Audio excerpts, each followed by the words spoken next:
My name's Daniel Harper. I'm 32, a structural engineer from Portland. It was supposed to be a perfect Saturday, October 12, 2024. What do you do when the woman you'd bleed for walks in like a stranger? Rain tapped the windows, soft and steady. The kitchen smelled of cinnamon from the apple pie I'd baked, still warm on the counter. Our third anniversary was 2 days away. I'd planned it all, a quiet dinner at the Willow Bistro, a silver necklace with her initials, Lila, etched in cursive. I'd even taken Monday off to stretch the celebration. She'd been my anchor for 6 years. My wife. My North Star. But that morning, Lila wasn't there. Her side of the bed was cold, sheet smooth as glass. No note. No text. Just silence. I stood in the kitchen, coffee dripping into a mug I'd never touch, staring at her blue scarf draped over the chair. She'd said she was visiting her parents in Salem for the weekend, some last-minute family thing. Mom's not doing well, she'd mumbled Friday night, eyes darting away. I'd nodded, kissed her forehead, let her go. Trust was our foundation. Or so I thought. The clock ticked past noon. No call. My text sat unread, blue bubbles mocking me. A hollow ache bloomed in my chest. I pictured her laughing with her dad over old photos, sipping tea with her mom. That's what I wanted to believe. But the silence screamed louder than my hope. Something was wrong. I could feel it, a crack splitting concrete, slow but unstoppable. What would you do if the people you'd die for disappeared without a word? Drop your answer below and don't forget to like and subscribe to Cheating Stories Diary. Because this is just the beginning. By 3 p.m. I couldn't sit still. My phone buzzed, not Lila, but Instagram. A story notification. My thumb hovered, then tapped. There she was, smiling, wind tugging her auburn hair. A golden beach stretched behind her, not Salem's gray streets, but Cannon Beach. She captioned it, "Finding peace. No parents. No family." The kitchen tilted. I gripped the counter, knuckles whitening. My breath came shallow, sharp. Was this a mistake? I opened my laptop, fingers trembling as I typed our bank login. The screen loaded slow, too slow. Then it hit. A charge from Friday night, $289 at the Seaside Haven. A hotel. Not a hospital. Not a gas station. Another charge, $75 at Driftwood Wine Bar, timestamp 9:14 p.m. yesterday. The room dimmed, shadows stretching across the hardwood like fingers reaching for me. I clicked again, hands unsteady. Our Venmo. Her password, DanLila4ever, burned my eyes. A payment, $50 to Evan M. Friday afternoon. A wine glass emoji winked beside it. Evan. Her parents' golden boy. The family friend they'd pushed since college. Doubt clawed at my gut. My mind scrambled, she'd paid him for gas, a favor, anything. But that beach photo stared back, unyielding. A memory crashed in. Cannon Beach, June 2022. Our first trip. Her bare feet sank into wet sand, her laughter mingling with the gulls. She'd turned to me, eyes bright, and said, "This is us, Dan. Forever." I'd kissed her, salt on her lips, believing every word. Now that sand was a graveyard. I printed the evidence, bank charges, Instagram screenshot, Venmo log. The printer's hum was a low growl, each page a weight in my hands. I spread them across the table, a map of her lies. My hands shook as I traced the hotel receipt. The paper crinkled, thin and cold. 6 years of trust crumpled with it. I paced the kitchen, footsteps echoing in the empty house. The pie sat untouched, its cinnamon scent souring. Disbelief faded to doubt, then hardened into confirmation. She wasn't lost. She'd left me behind. I sank into a chair, staring at her scarf. It dangled over the armrest, limp, a ghost of her. The truth settled heavy, my wife was gone and she'd taken my world with her. The papers blurred as I sat there, whiskey bottle open beside me. Anger flared, raw, jagged, a snapped cable whipping through me. I wanted to hurl the pie at the wall, watch it explode in a mess of crust and regret. My fist clenched, nails biting my palm. But I didn't move. I just stared, chest heaving, the rage coiling tighter. Then heartbreak slipped in, slow and heavy like rain through a cracked roof. Her face flashed, those hazel eyes crinkled when she smiled. The way she'd hum yesterday in the shower, off-key but perfect. Was it all fake? Self-blame followed, a bitter tide. I should have known.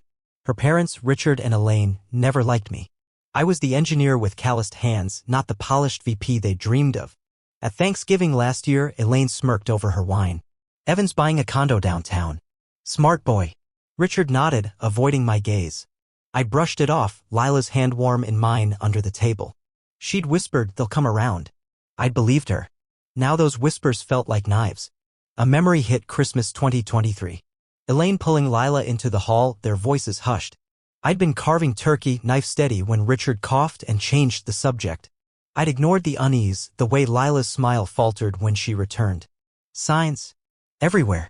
Grief surged, silent tears carving hot trails down my face. My throat burned. I'd lost her, not just to Evan but to them. The house pressed in, too quiet. No clatter of her keys. No rustle of her coat. Just me drowning in the wreckage. I stumbled to the bedroom, her scarf still on the chair. I grabbed it, pressed it to my face. Lavender and rain flooded my senses, her scent, her ghost. My knees buckled. I slid to the floor, scarf clutched tight, chest caving. She'd been my home, my North Star. Now I was adrift, a blueprint with no foundation. The whiskey glinted, half empty. I took a swig, the burn grounding me. Anger flickered again. They'd planned this. Groomed her. And I'd been blind. Sunday night, the door creaked at 9:47 p.m. I sat in the dark living room, receipts stacked, whiskey glass sweating in my hand. Ice clinked as Lila stepped in, her shadow stretching across the floor. Sand dusted her boots, Cannon Beach sand. Dan? Her voice trembled, thin as glass. She flicked on the lamp. Her eyes caught the papers, widened. We need to talk, I said, voice low, a steel edge beneath it. She dropped her bag, sand scattering like tiny lies. About what? Too casual. Her fingers twisted her ring, a nervous tick.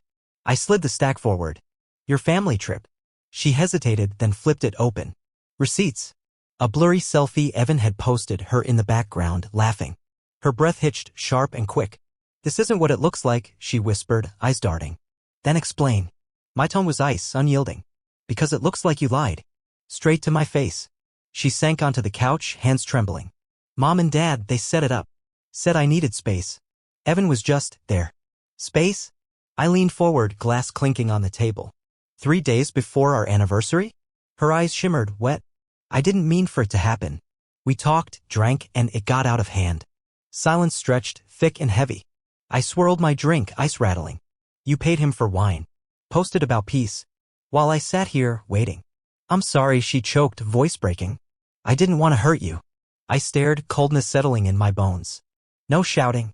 No tears now. Just truth. You didn't just hurt me, Lila. You shattered us. She reached for my hand, desperate. I pulled back, sharp. Dan, please, she whispered, voice cracking. No, I stood, shadow falling over her. You don't get to beg now.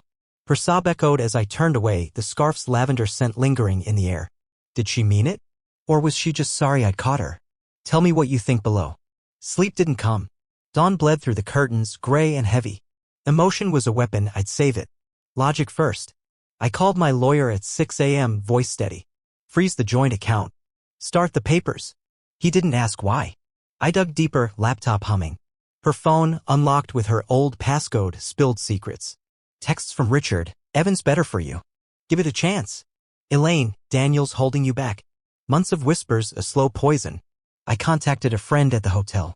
Security footage landed in my inbox, Lila and Evan, arm in arm, Friday night. A voice memo from Elaine, just try it, sweetheart. You'll see. Each file was a brick in my arsenal. I didn't want her back. I wanted them broken. Financial traps snapped shut, credit cards frozen, her access cut. I hid a camera in the living room, catching her pacing, muttering apologies to no one. Evidence stacked high. The anniversary dinner loomed Tuesday at the Willow Bistro. I'd invited her parents, their friends, Evan's boss. A cozy night, they'd think. A reckoning, I'd make it. I pictured it, their smug faces, wine glasses raised, then the crash, receipts on the table, the memo echoing through the room. Part of me faltered. A flashback, Lila twirling in our kitchen yesterday on the radio, flower on her nose. I'd loved her. Could I destroy her too? Self-doubt gnawed. Was I overreacting? The scarf on the chair said no.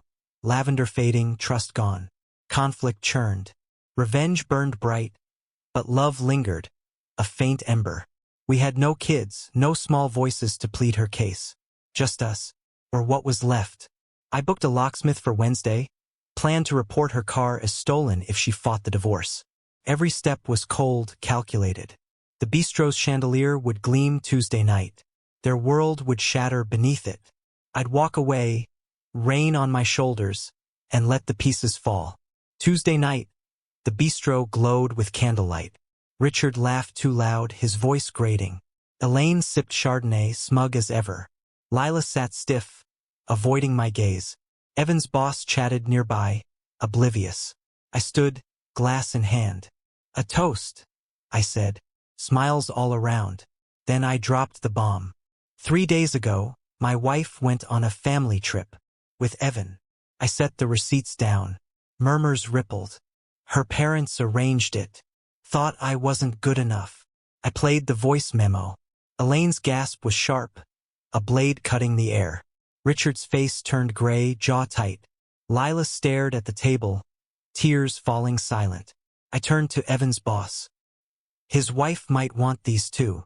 The man's eyes narrowed, hand pausing mid-sip. I slid the divorce papers to Lila. Sign them. We're done. She didn't fight. Her pen scratched the page. A soft, final sound. The room buzzed as I walked out, rain streaking my coat. No backward glance. By morning, their empire crumbled. Richard's investors bailed, deals collapsing like a house of cards. Elaine's social circle shunned her, whispers trailing her like smoke. Evan's wife filed for divorce, taking everything. Lila texted me, "I'm sorry. Can we talk?" I deleted it, finger steady. No regret, just peace. The scarf sits in a box now, lavender faded to a whisper. I drive past the bistro sometimes, rain tapping the windshield. Yesterday, humming faintly in my mind. Betrayal cuts deep, but truth cuts deeper. They built their lies, a fragile tower. I tore it down, brick by brick, and walked away. The wreckage stays behind me, a shadow I don't turn to see. Have you ever been left behind by someone you trusted with your life? Share your story below, because stories like these deserve to be told. And don't forget to like, subscribe, and hit the bell. The next story, you won't see it coming.